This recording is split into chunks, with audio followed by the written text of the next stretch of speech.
శ్రీ గురుభ్యో నమ. శ్రీరామాయ నమ.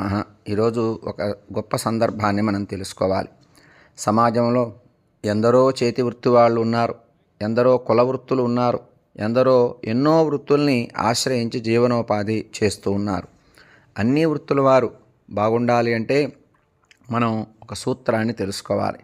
అందరం అన్ని వృత్తుల వారు చదువుకొని వచ్చినటువంటి వారే, అందరూ నేర్చుకొని వచ్చినటువంటి వాళ్ళే, అందరూ పెద్దల నుంచి తెలుసుకొని వచ్చినటువంటి వాళ్ళే. అయితే అంతటితో సరిపోవటం లేదు.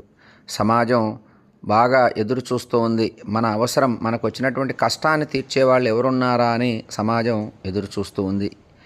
ఏ రంగంలో వాళ్ళ కోసం మనకి కోర్టు సమస్య వస్తే లాయర్ దగ్గరికో పోలీస్ దగ్గరకో మనం వెళ్ళి మన కష్టాన్ని చెప్పుకుంటాం. ఆరోగ్య సమస్య వస్తే డాక్టర్ దగ్గరికి వెళ్ళి మన కష్టాన్ని చెప్పుకుంటాం.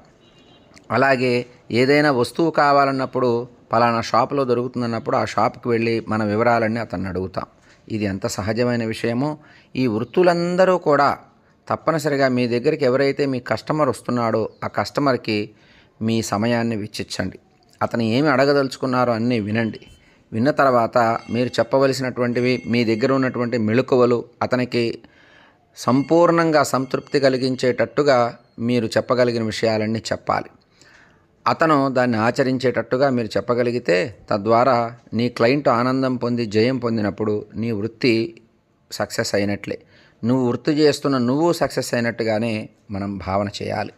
అలా కాకుండా వాళ్ళే వస్తారులే, వాళ్ళే పోతారులే అనేటటువంటి భావనలో గనక ఏ వృత్తిలో వాళ్ళైనా సరే ఉంటే మీ దగ్గరికి వచ్చే కస్టమర్స్కి మీరు న్యాయం చేయనట్లే.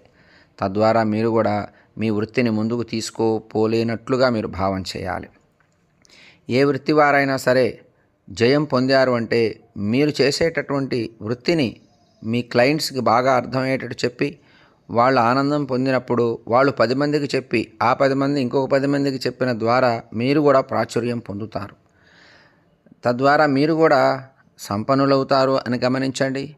మీ క్లయింట్ గెలిస్తే మీరు గెలిచినట్టుగా భావం చేయండి. ముఖ్యంగా మనం చేయవలసినటువంటి పని, సమాజం అంతా కూడా ఆకాశమంతా అవసరం ఉన్నది. సమాజంలో అవసరం తీర్చేవాడు మాత్రం ఆవగింజంత స్థాయిలోనే ఉన్నాడు. అంటే తక్కువ మంది ఉన్నారు. సమాజంలో ప్రజలు పెరుగుతున్నారు. పెరిగేటటువంటి వారికి అవసరాలు పెరుగుతున్నాయి. ఏ అవసరం కోసం ఎవరి దగ్గరికి వెళతారో ఆ వృత్తి చేపట్టే వాళ్ళు నిబద్ధతతో తప్పనిసరిగా సమయాన్ని కేటాయించాల్సినటువంటి అవసరం ఉన్నది. ఉండి మీ దగ్గరికి వచ్చినటువంటి వ్యక్తికి మీరు పూర్తి సమాధానం ఇచ్చి ఆనందపరచగలిగినప్పుడు మీరు జయం పొందారు అని గుర్తుపెట్టుకోండి.